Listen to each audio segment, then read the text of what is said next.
तिलक्यारा tunnel में फंसे हुए सारे 41 श्रमिकों को सकुशल 17वें दिन बाहर निकाल लिया गया। इस ऑपरेशन में कई लोगों की अहम भूमिका थी, जिसमें कमिश्नर गढ़वाल विनय शंकर पांडे और उत्तरकाशी के एसपी अर्पण यदुवंशी भी लगातार इस रेस्क्यू ऑपरेशन में जुटे रहे, जमे रहे और सारी जो बारीकियां हैं रेस्क्यू ऑपरेशन की, उनको देख करके कैसे उसका निस्तारण होगा, कैसे निराकरण होगा, वो सारे प्रयास करते रहे। पांडे जी, बहुत बहुत शुभकामनाएं, बहुत बहुत धन्यवाद आपका कि जिस तरह से आप लोगों ने लगातार प्रयास किए और 41 श्रमिक सकुशल बिल्कुल बाहर निकल के आए हैं। अभी उनका जो हेल्थ बुलेटिन है वो क्या है?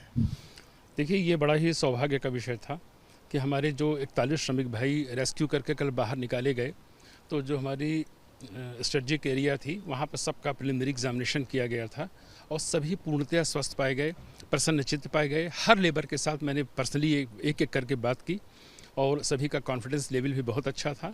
इन सभी को भी चिन्यालीसौड़ की CSC में रखा गया है, क्योंकि डॉक्टर्स की सलाह थी कि इनको भी बाहर के लोगों से इंटरेक्शन न करने दिया जाए। कुछ साइकेट्रिक प्रॉब्लम भी होती है ऐसे लोगों में, लेकिन दे आर फाइन।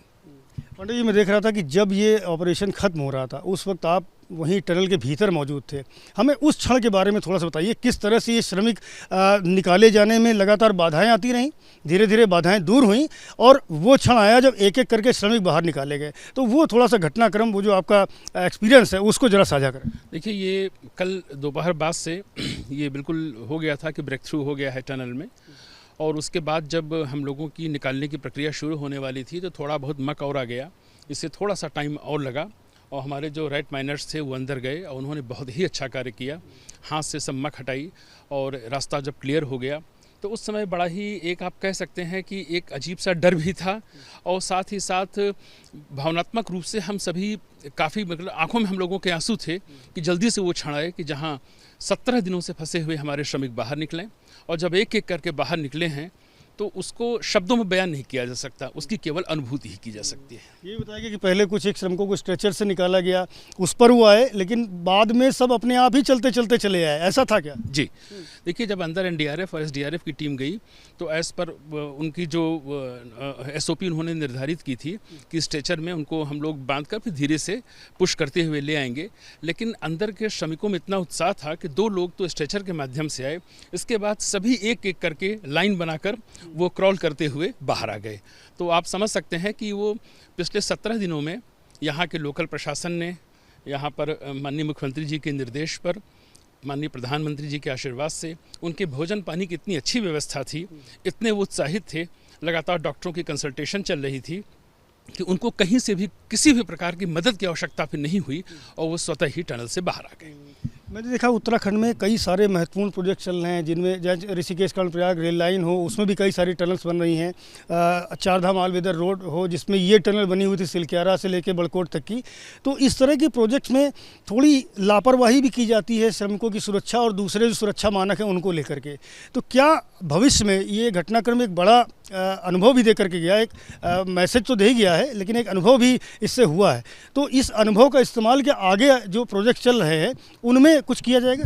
निस्संदेह आपको जानकारी होगी कि 3 दिन पूर्व ही भारत सरकार की तरफ से एक सभी जो टनल्स बन रही हैं पूरे देश भर की, उसके सेफ्टी ऑडिट के बारे में एक आदेश भी जारी हुआ है और माननीय मुख्यमंत्री जी खुद इस चीज़ को लेकर काफ़ी गंभीर और संजीदा हैं।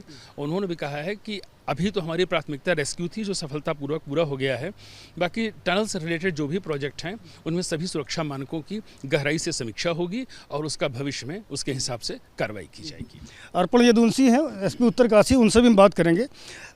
पहाड़ों पर तैनाती ऐसे पुलिस अधिकारी अपने आप में एक बड़ा चैलेंज होता है, क्योंकि अक्सर इस तरह की आपदाएं यहाँ पर आती रहती हैं, लैंडस्लाइडिंग होती रहती है या ऐसे ही जो पहाड़ दरकते रहते हैं। ये जो रेस्क्यू ऑपरेशन था, 17 दिन मैंने देखा आप लगातार वहाँ डटे रहे, पूरी पुलिस की जो मॉनिटरिंग थी वो आप लगातार करते रहे। आगे भविष्य में जो रेस्क्यू ऑपरेशंस होंगे उनके लिए ये जो ताज़ा रेस्क्यू ऑपरेशन था, इसने कुछ सीख दी आपको? देखिए, निस्संदेह जो 17 दिन जो पुलिस डटी रही वहाँ पे और काफ़ी कुछ सीखने को मिला है। हम लोग सब लोगों के लिए लर्निंग एक्सपीरियंस था।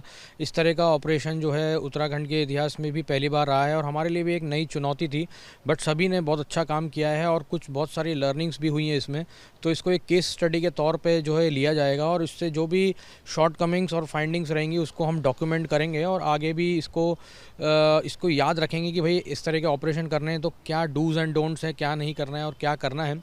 अभी तो मैं यही कह सकता हूँ कि हम सभी के लिए, आपके लिए, मेरे लिए, पूरे माननीय मुख्यमंत्री जी के निर्देशानुसार जो 17 दिन से सभी लोग पूरी तरीके से प्रॉपर कोऑर्डिनेशन में काम कर रहे थे और हम सभी के लिए भावनात्मक पल है, बहुत इमोशनल पल है।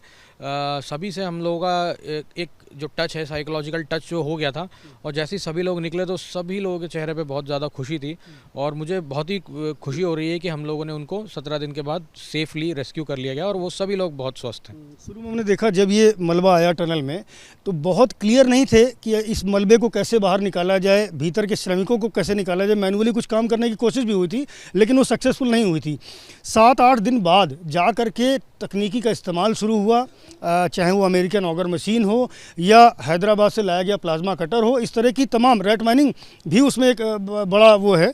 तो इन सारी तकनीकियों का भी क्या लगता है कि ये उत्तराखंड के लिहाज से जहाँ पर हमेशा आपदाएं आती रहती हैं, भविष्य में इन तकनीकी का इस्तेमाल किए जाने की गुंजाइश है? देखिए, माननीय मुख्यमंत्री जी जो हैं इस सब को लेके बहुत ही बेहद संजीदा हैं और इस सब की सभी चीज़ों की समीक्षा की जाएगी। और जैसा कि आपने बताया कि जब ऑपरेशन स्टार्ट हुआ था तो जितनी बेस्ट पॉसिबल टेक्नोलॉजी या लेबर, मैन पावर जो भी हो सकता है वो सब जगह आया। तो ये सभी लोगों के लिए नई चीज़ थी, तो हमने सभी चीज़ों का इस्तेमाल करके देखा कि भाई क्या चीज़ सक्सेसफुल हो जाती है, क्या पॉसिबिलिटी अच्छी हो जाती है।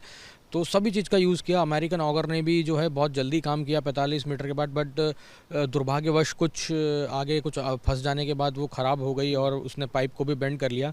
उसके बाद जो रैट माइनर ने बहुत ही शानदार काम किया, उसके बाद जितने मीटर बचे थे 10-12 मीटर, तो हमने सभी टेक्नोलॉजी का यूज़ किया और रिजल्ट आपके सामने है कि 17 दिन लगे बट वो सभी लोग safe and sound hello and hearty आए वापस। बहुत शुक्रिया आपसे बात करने के। अर्पण यदुवंशी हैं जो बता रहे हैं कि सभी लोग सुरक्षित तरीके से निकाले गए और ये जो पूरा 17 दिन चला घटनाक्रम है इसको बाकायदे एक केस स्टडी बना करके डॉक्यूमेंटेड किया जाएगा जो भविष्य में सीखने के काम भी आएगा।